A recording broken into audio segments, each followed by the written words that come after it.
This conference will now be recorded. Students, can you hear me? Yes, sir. Okay, today we're going to talk about myelodysplastic syndrome. In the last class, we discussed about aplastic anemia. These are both bone marrow failure syndromes, except that myelodysplastic syndrome can present with only anemia, can present in any of the cytopenias, and it has a certain chromosome abnormality associated with it. So some mutation could have led to this sort of myelodysplastic syndrome. First of all, what is myelodysplastic syndrome? The myelodysplastic syndromes are a group of disorders characterized by one or more peripheral blood cytopenias secondary to bone marrow dysfunction. In MDS, the bone marrow cannot produce blood cells effectively, and many of the blood cells formed are defective. So defective red cells is the hallmark of myelodysplastic syndrome. These abnormal blood cells are usually destroyed before they leave the bone marrow or shortly after entering the bloodstream. As a result, patients have shortages of blood cells which are reflected in their own blood. So cytopenias are seen because of destruction of abnormally produced blood cells in the bone marrow and also in the blood. So obviously the reticuloendothelial system plays a major role here.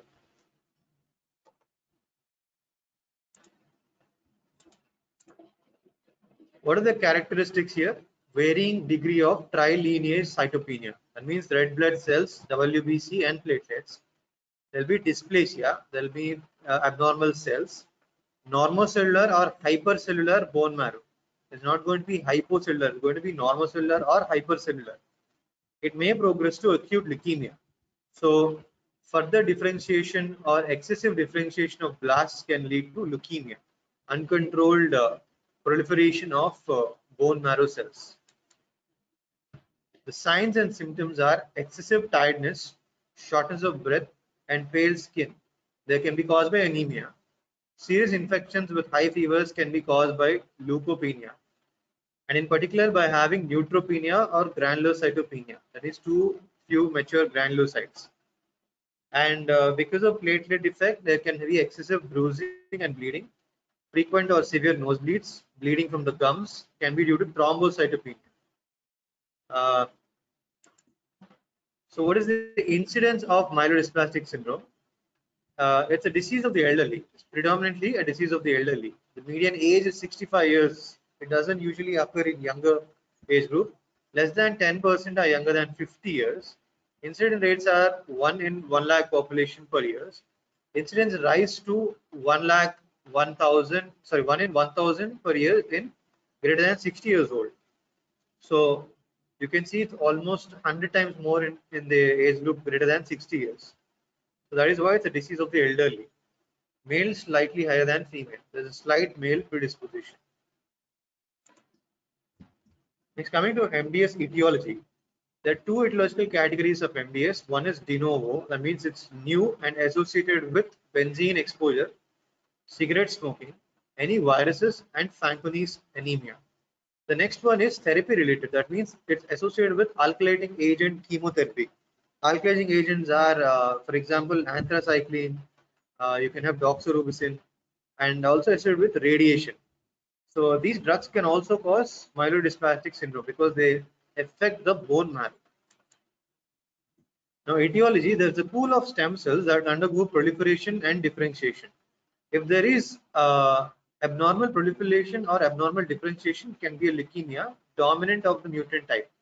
This shows the tau arms of chemopoiesis. So this is the structure behind the etiology.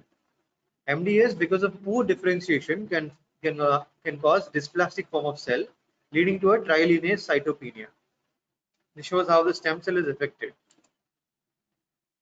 Etiological agents are tobacco smoke, ionizing radiation, organic chemicals such as benzene, toluene, xylene, and chloramphenicol, heavy metals, herbicides, pesticides, fertilizers, stone and cereal dust, exhaust gases, nitro-organic explosives, petroleum and diesel derivatives, alkylating agents, marrow damaging agents used in cancer chemotherapy.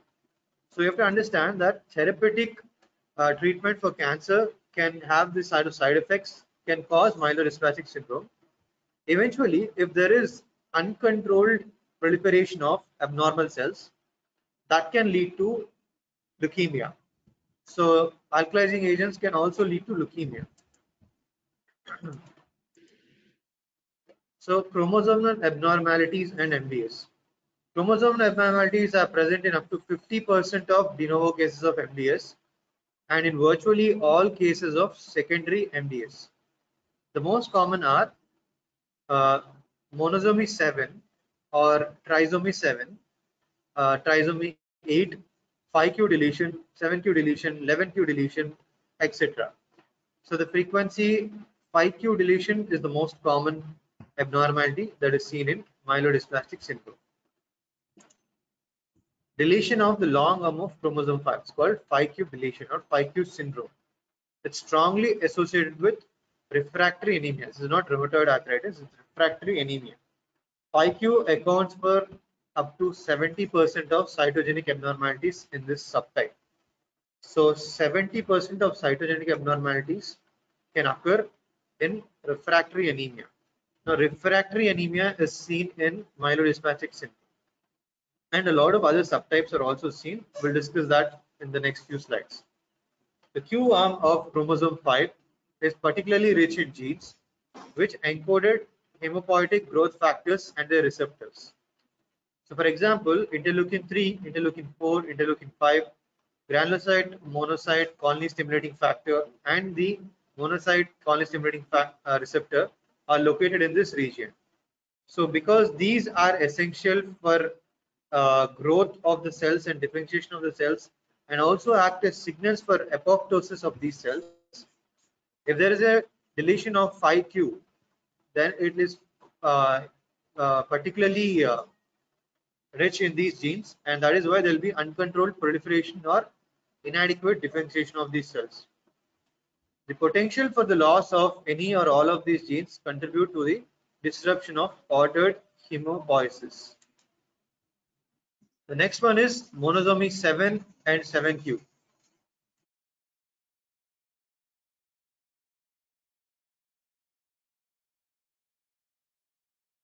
Monosomy 7 and 7q deletion, most strongly associated with secondary MDS.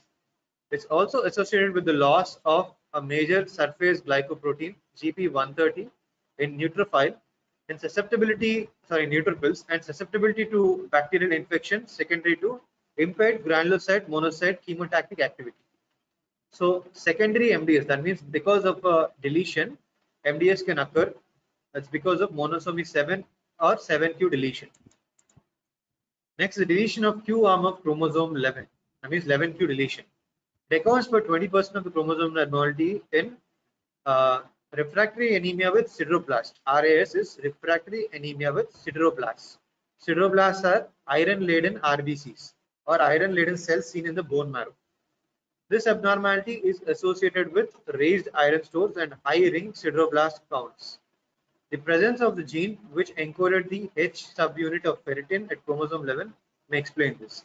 So because of H subunit of ferritin at chromosome 11, it can explain the accumulation of iron in case of this disorder. The next one is abnormalities of chromosome 17, that is I17q. It involves the loss or disruption of the p53 tumor suppressor gene, the seen in CML in association with transformation to the blastic phase in up to 5% of the cases of primary MDS. This predisposed to certain dysplastic features and neutrophil vacuolation. So p53 gene, is very important for tumor suppression.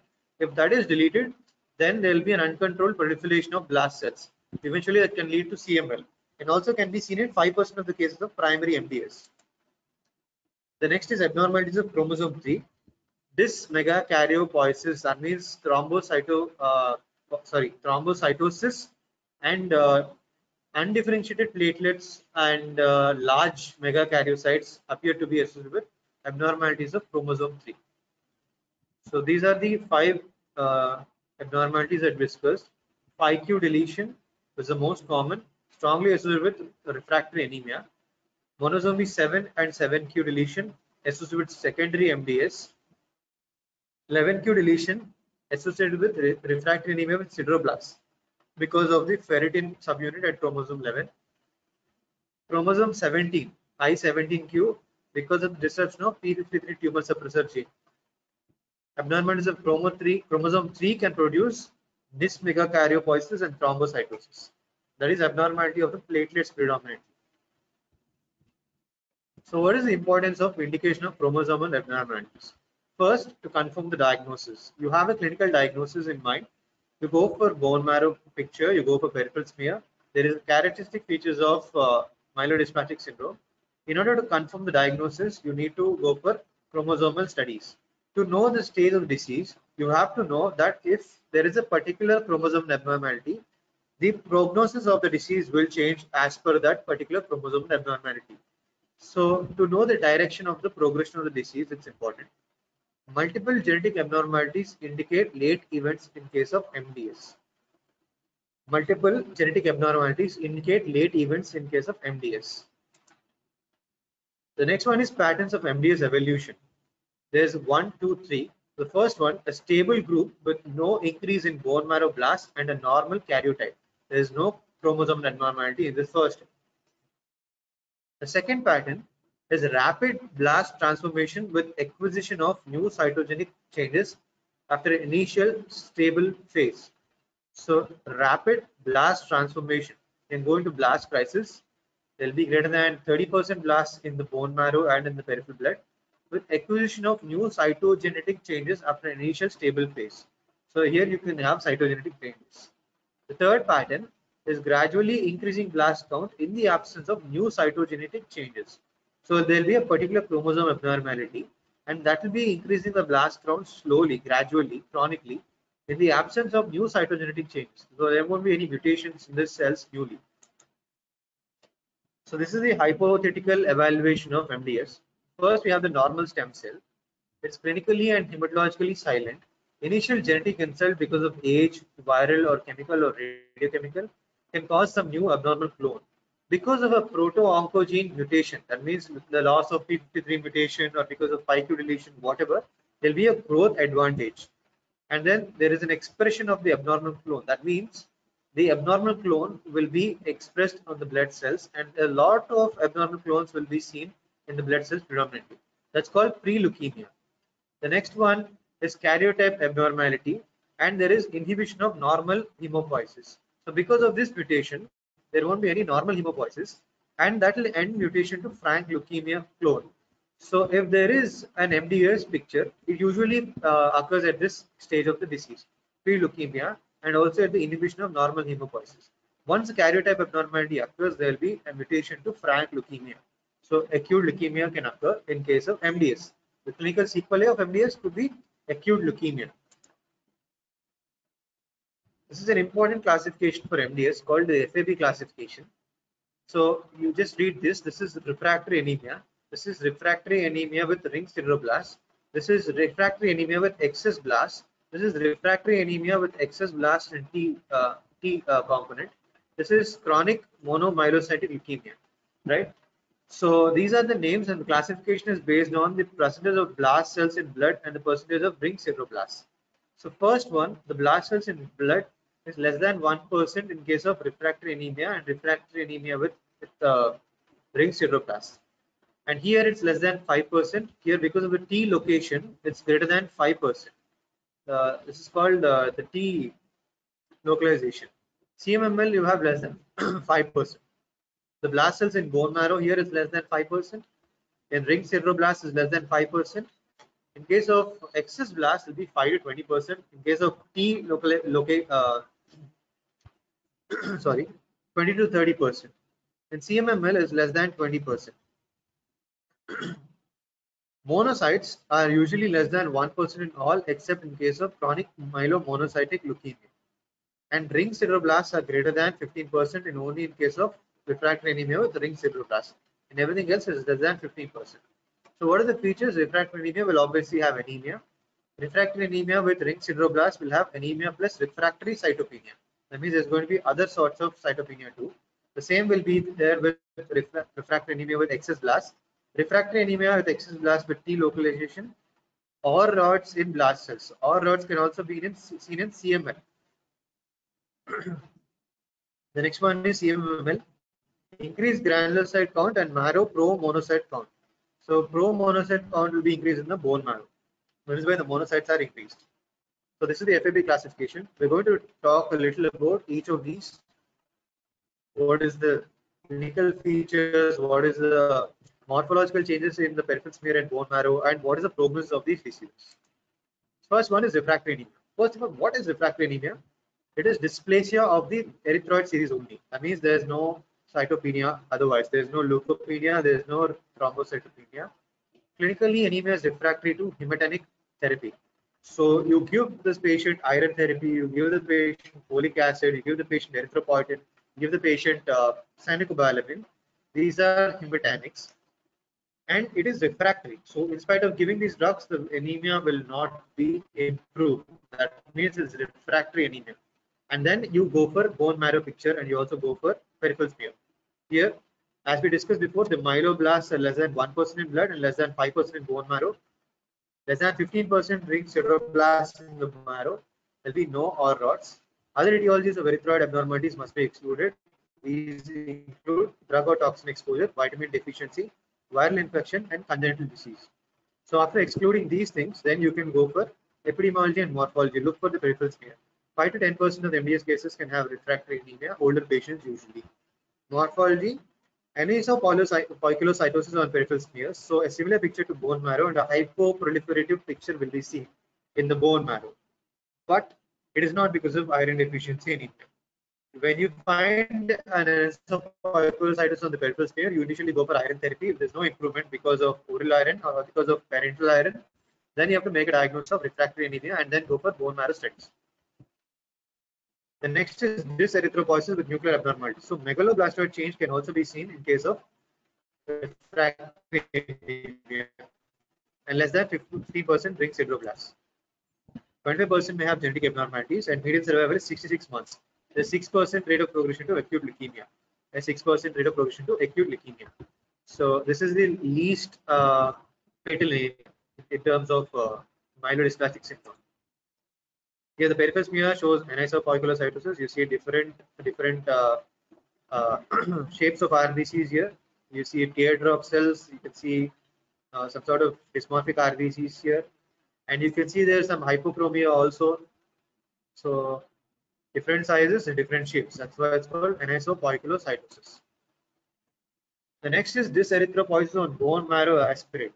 Here you can see the lack of erythroid precursors here, and you can see these abnormal shapes of these precursors of myeloid and erythroid series. Mostly erythroid series are seen here. You can see these huge nuclei. They're all abnormal. They're not normal cells. And this is a megaloblastoid change on bone marrow aspirate. The cells are huge. The cytoplasm becomes very big. It's the megaloblastic cells on bone marrow aspirate. The second one is refractory anemia with ring sideroblasts. RARS. The definition: dysplasia of the erythroid series only again here. Clinically, anemia is refractory to hematinic therapy. The same thing again. Myeloblasts are less than 5% in marrow, absent in blood. 50% ring sideroblasts are seen in bone marrow. So greater than 15%. That's the classification criteria for refractory anemia with the ring sideroblasts. There will be no or rods. Other etiologies of ring sideroblasts must be excluded. These include anti-tuberculous drugs and alcoholism. 10 to 12% of the MDS cases are RARS, older patients and males greater than females. The morphology, there is a dimorphic pattern on peripheral smear. Dimorphic pattern. That means there will be a normocytic pattern. There will also be a hypochromic pattern. So majority RBCs are normochromic. Second population are hypochromic. Dyserythropoiesis with nuclear abnormalities. So megaloblastoid change, again large nuclei and large cytoplasm can also be seen. 15% ring sideroblasts, less than 15% here, or sometimes more than 15%, depending on the. Sorry, here it's greater than 15%. Ring RS is erythroid precursor, but greater than 10 siderotic granules encircling 1/3 or more of the nucleus. If excess blasts are present, this dictates diagnosis despite percentage of RS. So in case there is less than 15% ring sideroblast, if you have to classify this under refractory anemia with ring sideroblast, there has to be an erythroid precursor with greater than or equal to 10 siderotic granules encircling 1/3 or more of the nucleus. And if excess blasts are present, this dictates diagnosis despite the percentage of RS. So despite the percentage of ring sideroblasts. There will be clonal chromosome abnormalities in less than 10%. In fact, development of such abnormalities should prompt reassessment of the diagnosis. So chromosome abnormalities are usually not seen in this disease. It's more commonly seen in the other forms. The prognosis in median survival is 6 years at 72 months and 1 to 2% rate of progression to acute leukemia. So now because of the less number of blast cells and more number of ring sideroblasts here, there will only be 1 to 2% rate of progression to acute leukemia. So this is the best prognosis in case of ring sideroblasts.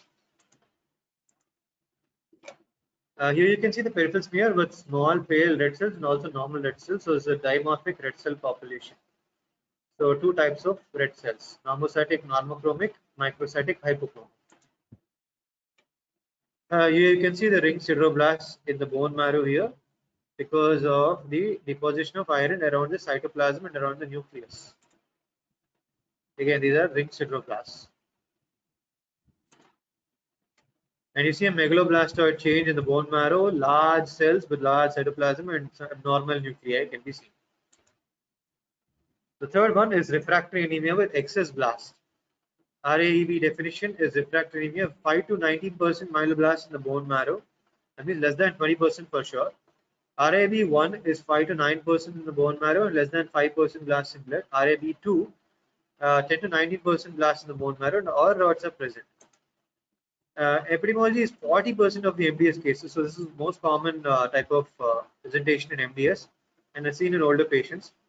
Here often dysplasia of all three cell lines are present. Neutrophil abnormalities may include hypogranulation, hypersegmentation, pseudo-Pelger acute, that means hyposegmentation or barbels, pseudo-Chediac Higashi granules.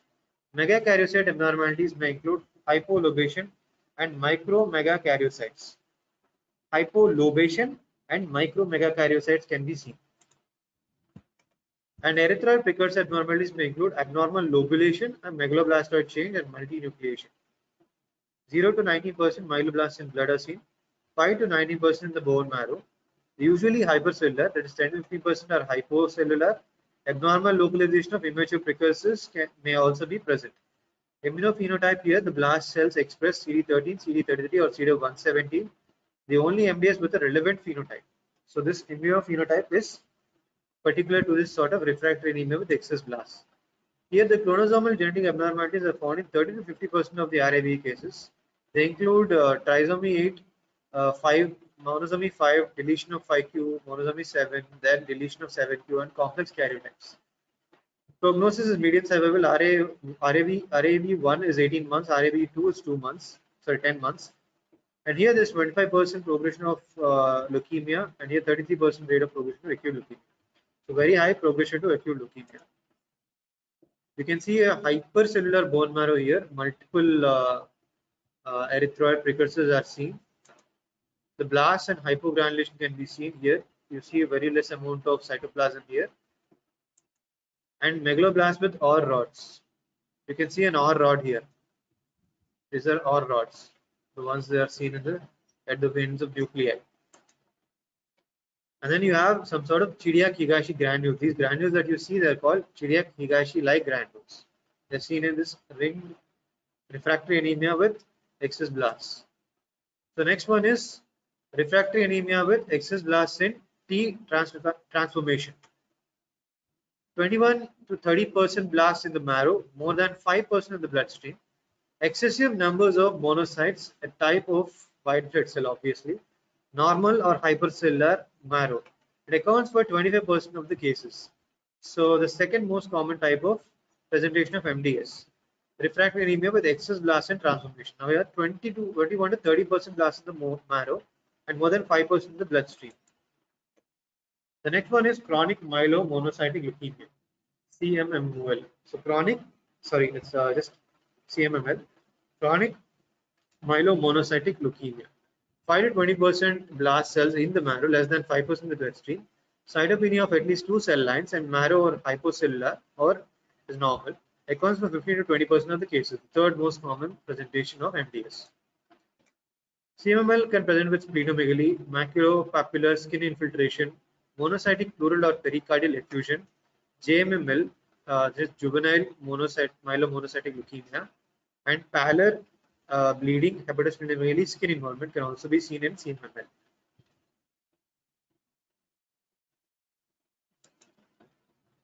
So initially you read about the FAB classification.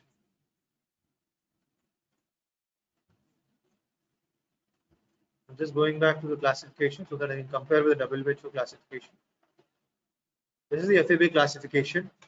Here, based upon the number of cells in blast cells in the bone marrow, based upon the number of sideroblasts, you've classified this into refractory anemia with ring sideroblasts, sideroblasts greater than 15, refractory anemia with excess blasts, that is 5 to 20% blasts in bone marrow, refractory anemia with excess blasts in transformation, that is greater than 5% blasts in blood and 20 to 30% here, presence of all rods in blast cells, chronic myelomonocytic leukemia, less than 20%, less than 5% blast, but greater than 1% monocytes.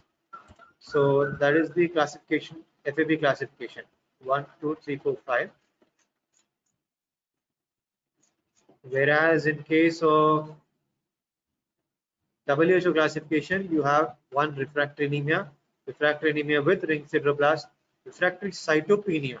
This is cytopenia with multilineage dysplasia, refractory anemia with multilineage dysplasia and ring sideroblast, refractory anemia with excess blast 1, refractory anemia with excess blast 2, myelodysplastic syndrome unclassified.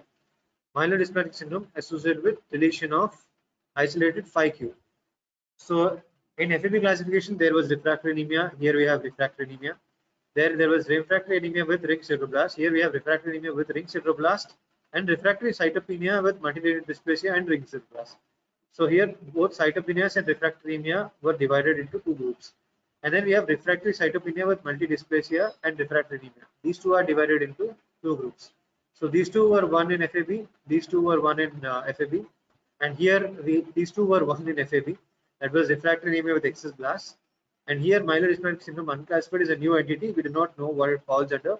MDS associated with isolated dilution is this one. So next is prognostic groups. That is two groups based on survival and evolution to acute leukemia. So one is a good group as a refractory anemia with ring sideroblast and also 5q syndrome. The next one is bad group, that is refractory anemia with excess blast and refractory anemia with excess blast in transformation and CMML. MDS unclassified can be either the good group or bad group. So good prognosis and bad prognosis. So coming to differential diagnosis, there's several common diagnostic consideration given these findings, including cause of bone marrow failure because of idiopathic or drug-induced aplasia. Hypersplenism can cause this sort of disorder. Vitamin B12 or folate deficiency can also cause cytopenias. PNS can also have similar bone marrow findings and MDS. The pathophysiology is the initial hematopoietic stem cell injury can be from cytotoxic chemotherapy, radiation, virus, chemical exposure, or genetic predisposition.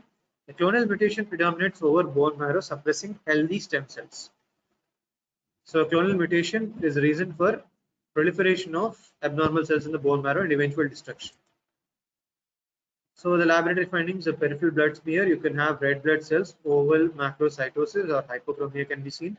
WBC, you will have promyelocytes and hyposegmentation. In platelets, there's large dysplastic forms. In the bone marrow, you have erythroid hyperplasia, megaloblastic appearance, and dyserythropoiesis with excess sideroblasts, abnormal monocytic maturation and granulocyte maturation bulge.